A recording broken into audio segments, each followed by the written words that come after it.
दानवीर कर्ण को क्यों आना पड़ा था धरती पर वापस। पितृपक्ष की कथा। ऐसी मान्यता है कि पितृपक्ष के दिनों में हमारे पूर्वज जिनका देहांत हो चुका है वो सभी सूक्ष्म रूप पर धरती पर आते हैं। ये सभी अपने जीवित परिजनों के तर्पण को स्वीकार करते हैं। इस दौरान पितरों के लिए पिंडदान किया जाता है।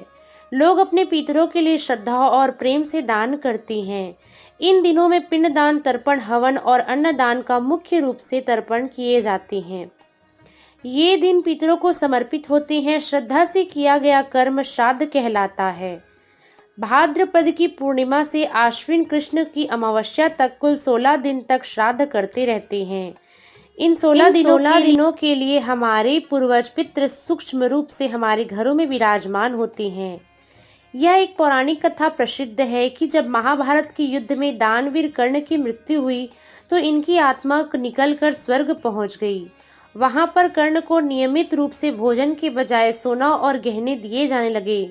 कर्ण इस बात से निराश थे।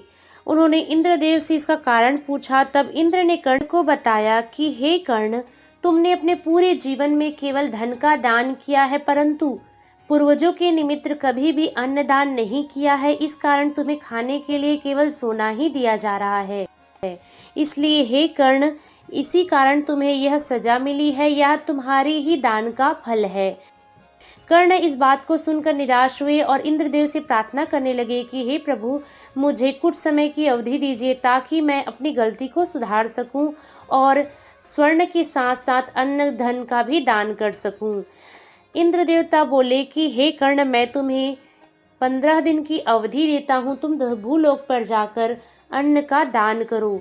जब कर्ण धरती पर वापिस आए, इसी समय के पक्ष को श्राद्ध पक्ष कहते हैं, अर्थात उसी समय पितृपक्ष चल रहा था। जब कर्ण वापिस आए और उन्होंने पुनः आकर अन्न का दान किया। पितृपक्ष में कोई भी शुभ कार्य करना मनाही होती है। जब हम पूर्वजों का सम्मान करते तो हमारे पूर्वज तृप्त होते और हमें सुख समृद्धि का आशीर्वाद देते हैं।